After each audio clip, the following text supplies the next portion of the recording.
Describe the possibility of our relating with the ocean as if she are a true extraterrestrial intelligence, a planetary kind of spherical being made of one giant macro molecule of water on a planet around a star. Absolutely. Well, for me, the ocean is a living being.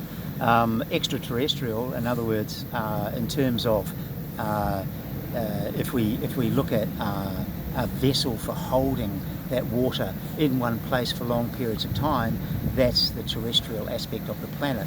What is extra to that? Well, she's not away from land, she's surrounding land. So what would that be? Paraterrestrial? Paraterrestrial, maybe? Or something like that. I'm always like, people think extraterrestrial, they go like, oh, aliens from another planet. But terra just means the Earth. That's it. I always say the whales and dolphins are a true extraterrestrial intelligence away from land, not away from the planet.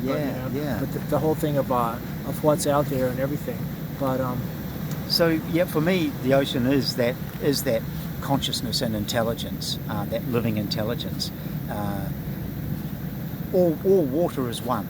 Yes. The atmosphere, the awa, the rivers, the lakes, the ice, the ocean. They're all one body of water, being itself differently. There's a word expressing itself differently. From Barry Brailsford on the South Island. We made a film called Tawaiwaia Dreaming. It means the realm of the beautiful waters. And the water is it's life, it's the flow of the universe, and here we are living as the cells of this enormous water body. Ourselves, 99% water. Forget about the 70%. 99% of every single molecule in every single cell of our bodies are water molecules. We're water beings. 99% of the living space for oxygen-breathing life on this planet is water in the ocean and in the lakes and the rivers. 99%, 70% of the surface.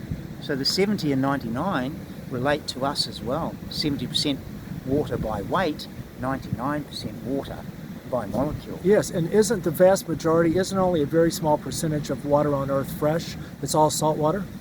Which is like our blood. So around about 3% of water is in its non-salty form, and it's either frozen or it's in the atmosphere or it's in lakes and rivers or it's underground, and the rest of it is in its salty form. And when we think about that salty form and the importance of that salt content for living organisms, well, again, it doesn't take too much to realise that salty form for some reason is really, really important. I don't personally know why it is that we need to have so much water in the salt form all the time. Electrolytes.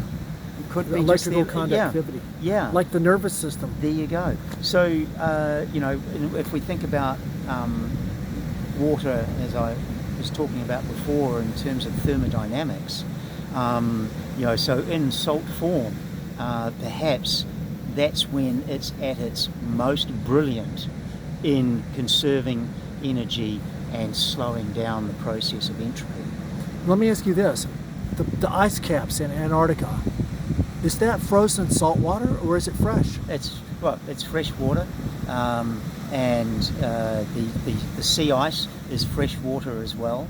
Can salt water freeze? Salt water doesn't really freeze, no. But how interesting is that? We can have in Antarctica, we can have water that is 3 degrees below the freezing point, and because it's salty, it doesn't freeze at all. I read in Colorado that water, even fresh water, if it's moving really fast, it can be well below freezing. It could be below freezing, absolutely, yeah. I've actually been in the States, up in the northeast, when it was frigidly cold. The air temperature was minus 30 degrees. The rivers were frozen, and I lived on the Connecticut River, right next to the Connecticut River, and you can see the water flowing down below this really, really thick ice. I've been in the mountains there, where everything is covered in snow and ice, and there are these little pockets of fresh water just flowing, and it's so cold.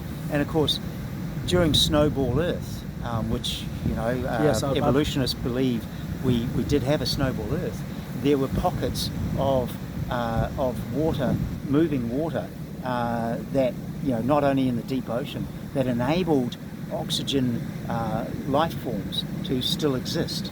So, water is this miraculous flow. We think about, we think about water as something tangible. We see it, we feel it, we dive into it, and it affects us. We are made of it. But isn't there also something really intangible about water? And for me, that is flow. It is the flow of water. Water doesn't exist except as flow. Even the ice caps are still flowing. They move. Well, the molecules are flowing back and forth with their hydrogen bonds and Absolutely, yeah. So water is flow. The universe is flow. This is what the rainbow serpent is. Right. Okay. You told me about this before. It's a different metaphor. It's kind of like, what does the word tanifa mean to you? Sea monster? Is a feki a tanifa? No, feki is the octopus. Is that of all different sizes? Yeah, so that's your very favorite creature, right? It's one of my very favorites, yeah. Tell us about him. Well, Feki was one of my early teachers about consciousness and about perspective. So having a really incredible encounter with Feki below the surface, 60 feet below the surface, in a massive cave, underwater cave, and I spent 20 minutes with a Feki in my hands like this, coiled in my hands, this far away from it. We were eye to eye for 20 minutes, just staring into each other's eyes with synchronized breathing. Of course, every time I breathed out of my scuba regulator, bubbles were coming out. But we were synchronized breathing, and we were just exploring each other's perspective. That is so cool. It taught me so much about being clear about what your perspective is in the world. They have feelings. They have emotional lives.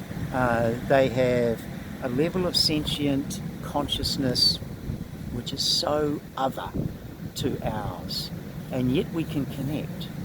We can connect on a very, very, very deep consciousness level with each other, which is not about thought, and it's not about our intellect. It's not about intelligence, unless we want to think about it from an energetic intelligence. Yes. And so they're amazing teachers. Here's the thing that absolutely blows me away every time I think about it. They live for a year. Is that all? That's it. Even the giant ones. The giant North Pacific ones can live for about 2 to 3 years. Now, does this include squids as well? Yeah. So all of the cephalopods are very short-lived. Are they? I didn't know that. Yeah. Whereas sea turtles are long-lived. They're really long-lived. And so you have this incredible mind in the ocean that goes through this life cycle supercharged. Like, they live this entire life that we would say, in terms of experience, would take great longevity. And yet, in our measurement of time, it's only a year. So they're able to compress time in a way that Well, what are we doing with our conception of time? What are we doing with our conception of time? We've narrowed our conception of time to this small idea where we created around not even the lunar cycle anymore, not even the cycle of the sun anymore, really.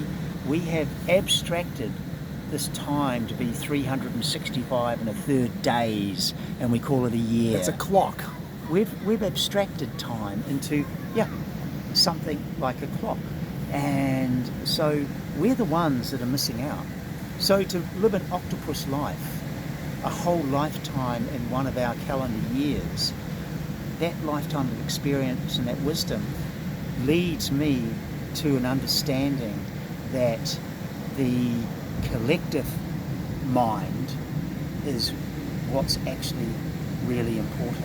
That collective mind goes through generations. Well, because it's like across species, holomorphic fields that are independent Absolutely. of any specific organism. Yeah, absolutely. And even within one species, that collective mind spans in the terms of the octopus, basically millions of generations. Yes. And so that's a collective wisdom. We ourselves draw on our collective wisdom through generations, thousands of generations. I think all organisms, all beings are doing the same thing. What about the ocean? Is the ocean also this current iteration just in a long line of oceanic wisdom going through generations? And other planets with water. And other planets with water. And other Remember, galaxies. water is flow, and water is so abundant in the entire universe and has been there for such a long time.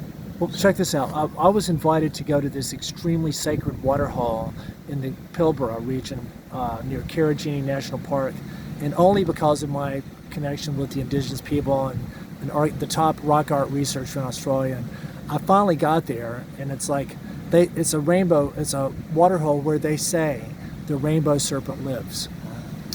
And when I got in that water, man, I cannot tell you, it was literally like I was in touch with anywhere there was water in the galaxy.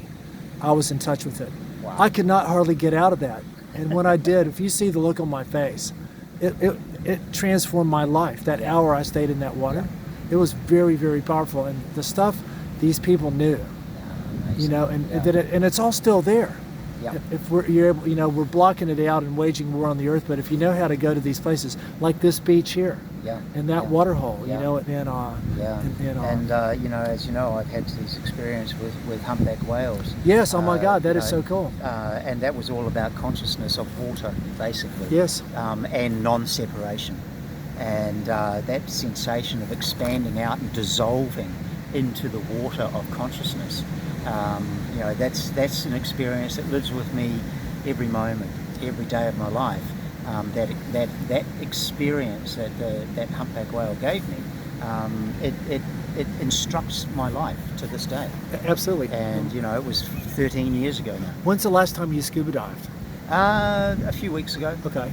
So you still go regularly? Yeah, a lot of free diving, a lot of breath hold diving. That is so cool. Yeah. Well, look, we better go because of the time factor. Even though we've got eternity, we have to we deal have with no that. time. Exactly. We're out of time. It's 2 hairs past the freckle. Yeah. But no matter when it is, it's always now. Yeah, exactly. Man, I can't thank you enough for your time. It's very beautiful talking with you. Yeah, great to catch up. We with must you not again. wait so many years again. Yeah, cool. Thank you. Okay.